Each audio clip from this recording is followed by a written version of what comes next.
Welcome to Quilt Concert 2023, Twinkle Twinkle. Today we are constructing Block 6, Perpetual Motion. If you would like more information on foundation paper piecing tools, machine setup, and advanced techniques for foundation paper piecing, please check out the video tutorial for Block 2, Crossed Canoes, and the blog post linked in the description below. Let's start constructing Block 6 of the 2023 Quilt Concert Series, Perpetual Motion. Block 6, Perpetual Motion for Quilt Concert 2023 has 4 quadrants of the block, and they're all constructed in the same way. However, the fabric layout does change between piece A and B. For right now, we're going to construct section A. The first thing you always want to do is check that your 1-inch square measures 1 inch. Then you're going to go ahead and do a rough cut around the edges. That rough cut allows for a little extra leeway around the edges, but you don't have all this extra paper. I'm going to use my add a quarter ruler today, and you can use an index card or other foundation paper piecing tool if you prefer. I'm creasing on the line between sections 1 and 2 of template A, and I have 4 fabrics that are going to be used for this section A. So I have fabric D is going to be in place 1, fabric B in place 2, fabric A, which is my background, is going to be in section 3, and finally fabric C is going to go into section 4. I'm going to start with section 1, which is going to be placed right here. And the important thing to notice is that however you place this on the fabric, you want to make sure that all of section 1 is covered, plus at least 1/4 of an inch all the way around. On 2 sides of it, we have the seam allowance that's built into the block, and so that's going to be our seam allowance. And then on the 3rd side of this piece, I'm going to trim using that add a quarter ruler. And so I have at least 1/4 of an inch all the way around section 1. When you are placing your fabrics for foundation paper piecing, remember that you're going to have the fabric land on the unprinted side of the template, but you're going to sew on the printed side. For section 2, my template is folded, and if your fabric covers the template while it's folded, it will cover it once it's unfolded. So I have positioned this fabric for section 2. I still have my fabric 1 section positioned. Section 2 is right here, and I can see, using both the Lightbox and visually against the template, that there is at least 1/4 of an inch all the way around. Now I am going to trim off that excess, hold this nice and tight, and head to the sewing machine. I like to keep my template folded when I head over to the sewing machine and then unfold it once I'm here. That way I can make sure that nothing has slid and I still have my 1/4 inch seam allowance. If you'd like, you can hold your pieces of fabric in place against that template using a magnet, or you can even put a drop of glue to hold it, that piece 1 in place. At where the lines intersect for your edge of your block, I like to backstitch. Take 1 or 2 back stitches, then stitch forward, and at the end of the line, I backstitch a couple of stitches once again. If your sewing machine has an automatic cut function, this is a great place to use it. When you come over to the iron, we're going to press our fabric into place. So our section 1 is already in place. Section 2, you see when it unfolds, it covers all of section 2 completely. When you're ready to go on to section 3, we're going to put our add a quarter ruler, or you can use your note card, whatever foundation paper piecing tool you prefer. You just want to make sure that you're laying it along that printed line and you're getting a nice fold.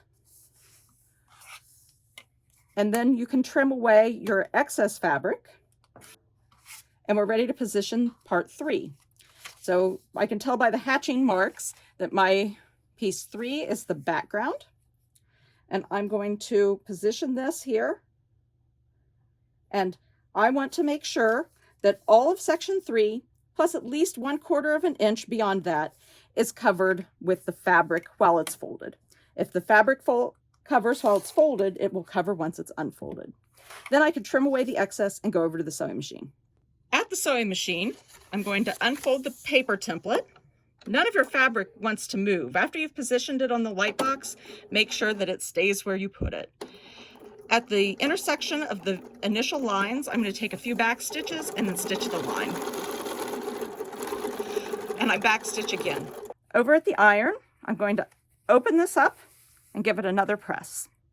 By using a very short stitch and back stitching, it's going to be pretty easy to remove the paper when it comes time to. We have just one more segment of our segment A, our template A. So I'm going to fold on the line between section 4 and all of the previously pieced sections. Trim off that seam allowance to 1/4 inch. And now we're ready to position our final piece, which is fabric C. You can tell that by the hatch marking. And I want to make sure that all of section 4 is covered, plus at least 1/4 inch all the way around. Then I can trim off and head to the sewing machine. Once I'm at the sewing machine, I can unfold the paper template so that I can see the line I'm going to stitch on. Where the stitching lines start, I'm going to take a couple of stitches, back stitch, and stitch the full line. At the end of the line, I once again take a couple of back stitches and cut my thread. We have one more section to press. And as you can see, because it was positioned properly so that when the paper was folded, it covered, it continues to cover once it's unfolded. The final step for any component is to trim along the edges of that segment. So I'm just trimming on the outermost printed line. Once all of those edges are trimmed, we're ready to assemble the block. Block assembly. When you're ready to assemble your block, make sure that you've positioned all of your components where they need to be. So you should have a piece A up here and down here, and then your piece B's are here. Notice how your, in my case, the purple fabrics and the coral fabrics are all coming together towards the center. When we're ready to put the two together, we're going to create 2 rows. The first row is going to have piece A and piece B. The first thing we want to do is align the corners. And I find the best way to do that is to take a pin and poke it perpendicular through that marked corner on your paper. And you want that to go through that marked corner on both section A and section B. It doesn't really matter which one is up, but you do want to make sure that it's going through that exact point. If there's any discrepancy, you can go ahead and pull that pin out and shift it a little bit. You want to make sure that those are positioned properly and that that pin stays perpendicular, because we don't want our pieces to slide one way or the other. So that perpendicular part is really important. Do the same thing at the other end. Pin straight through. In this case, my piece B is on top, but it doesn't matter if your piece A is on top. And poke through, kind of guessing and checking until you hit the same point on the other piece that you're putting together. Both of these pins should be perpendicular to your template. To lock that in place, go ahead and put a clip, I like the little clover clip style, on either end right by the pin. Then in the center, poke straight through. I'm a little bit off, so I'm going to pull apart that fabric and paper for, in this case, it's my template A on the back. And I just do that guessing and checking thing that we did on the corner until those lines line up and my pin is perpendicular. Add a clip. I like to go halfway in between, in this case, the first clip and the second clip. Go straight through, perpendicular. That time I hit the line. So now I know that my lines are getting pretty close to aligning nicely. And we'll do one more between the end point and the center. And poke that pin straight through. It hit the line. And add a clip. Now that my clips are all in position, I'm going to pull out these perpendicular pins in all of the spots except for the very first one. And that's because when we get to the machine, I'm going to pull this clip out almost immediately, but I'm going to leave that pin in to help me position things to get started. When you come over to start stitching, the first thing you're going to do is remove that first clip, but I'm going to leave that pin in for just a moment to help me position where I want that foot to go. I'd like to start stitching off the edge and then take a moment to back stitch where these two lines intersect. Then as I stitch the line, I remove the clips as I go. And back stitch a couple of stitches where these printed lines intersect at the end before stitching off the template. Take a moment to check and make sure that your stitching looks good. This is the top, which was facing up, and I stayed on the line pretty well.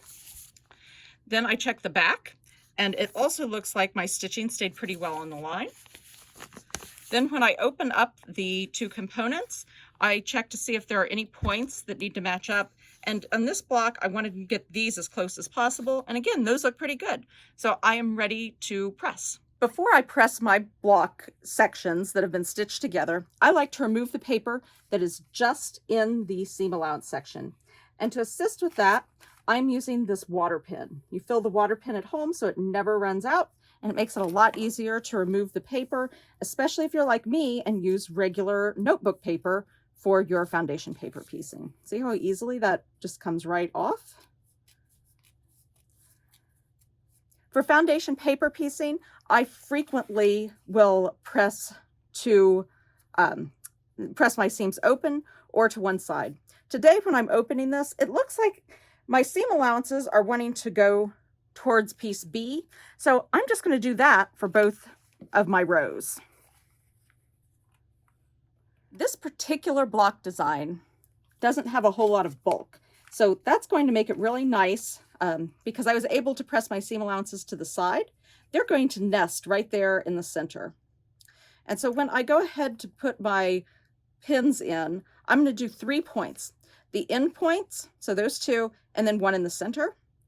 I'm going to start with one in the center here for today, and I have my pin perpendicular at a clip. Then I'm going to match up this end.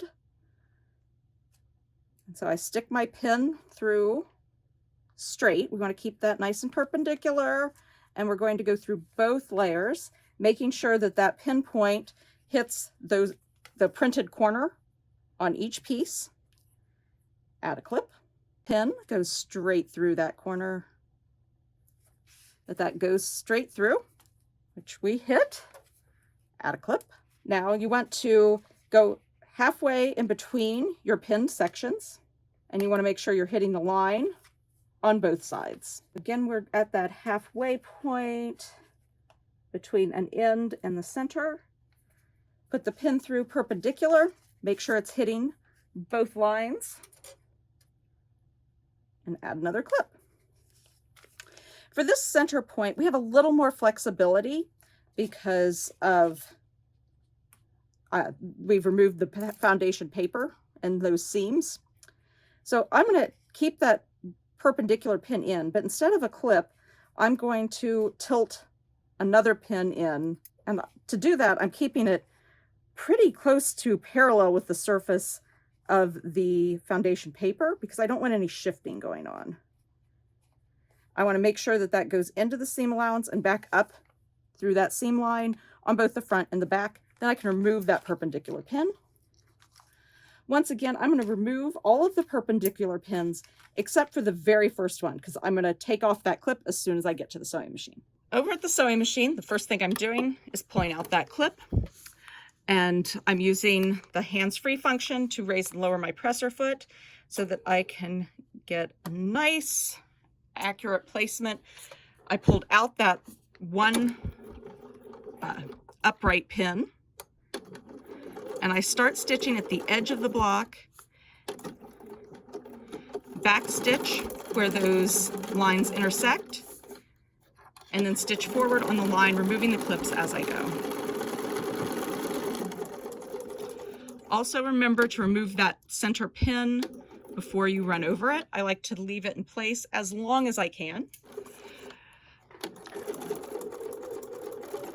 Back stitch at the end of the line and stitch off the material. Always check your seam to make sure this is the part that was up, and I did a pretty good job of staying on those lines. On the back, I also did a pretty good job of staying on the line. And now the moment of truth, we look at the center.